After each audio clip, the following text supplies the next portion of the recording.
నకిలీ మద్యం కేసులో 7గురిని కస్టడీకిస్తూ ఫస్ట్ క్లాస్ మేజిస్ట్రేట్ కోర్టు ఉత్తర్వులు వెలువరించింది. దీనికి సంబంధించి మరింత సమాచారం మా ప్రతినిధి జయప్రకాష్ అడిగి తెలుసుకుందాం. జయప్రకాష్, చెప్పండి, నకిలీ మద్యం కేసులో 7గురిని కస్టడీకి సంబంధించి కోర్టు ఉత్తర్వుల సారాంశం ఏంటి?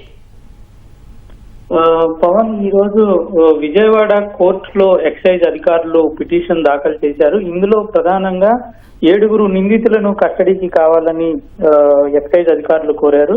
ఇందులో A4 Ravi, A7 Badal Das, A8 Pradeep Das, A11 Srinivas Reddy, A12 Kalyan, A15 Ramesh Babu, A16 అల్లాబక్షులను 5 రోజులు కస్టడీకి కావాలని కోరారు. అయితే వీళ్ళంతా విచారణ జరిపినటువంటి న్యాయస్థానం 5 రోజులు కస్టడీకి అనుమతిస్తూ ఉత్తర్వులు జారీ చేసింది. ఇందులో ప్రధానంగా వీళ్ళంతా ఈ నకిలీ మద్యం కేసులో వీళ్ళంతా చాలా కీలకంగా పనిచేశారని, A1 A2లకు సంబంధించి వాళ్ళకు కావలసినటువంటి వస్తువులను వీళ్ళు సమకూర్చినట్టు ఇందులో గుర్తించారు. వీళ్ళకి విచారిస్తే కీలకమైనటువంటి సమాచారం తెలుస్తుందని అటు ఎక్సైజ్ అధికారులు అందులో పేర్కొన్నారు. ఇప్పటికే A1 A2లతో పాటుగా నిన్న చూసుకున్నట్లయితే కీలకంగా ఉన్నటువంటి జోగి రమేష్ సోదరులను కూడా అరెస్ట్ చేశారు. ఈ అరెస్ట్ చేసిన క్రమంలో ఇంకా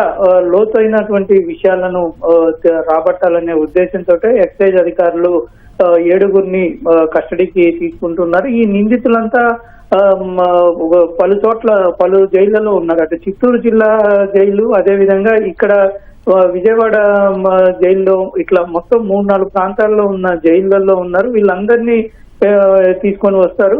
7 నుంచి 11వ తేదీ వరకు విచారణ చేసేందుకు అనుమతించింది. దాదాపు అక్కడి నుంచి తీసుకువచ్చిన తర్వాత విచారణ ముగిసేంత వరకు ఇక్కడే ఉండే అవకాశాలు కనబడుతూ ఉన్నాయి. సాధారణంగా ఉదయం నుంచి సాయంత్రం వరకు విచారించిన తర్వాత తిరిగి జైల్లోకి పంపిస్తారు. వీళ్ళంతా దూర ప్రాంతాల నుంచి వస్తున్న నేపథ్యంలో ఇక్కడే కస్టడీలో ఉంచి ఉదయం 8 నుంచి సాయంత్రం 6 గంటల వరకు విచారించే అవకాశం అయితే కనబడుతుంది.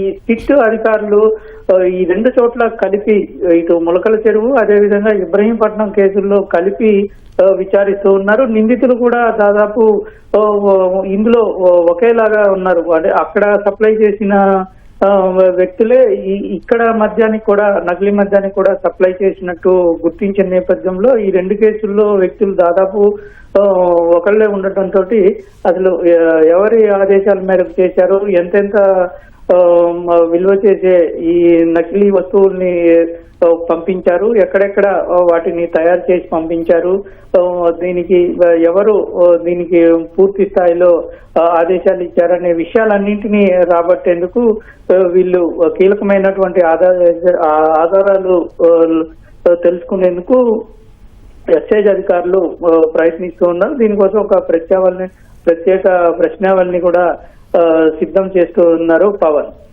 ధన్యవాదాలు జయప్రకాష్.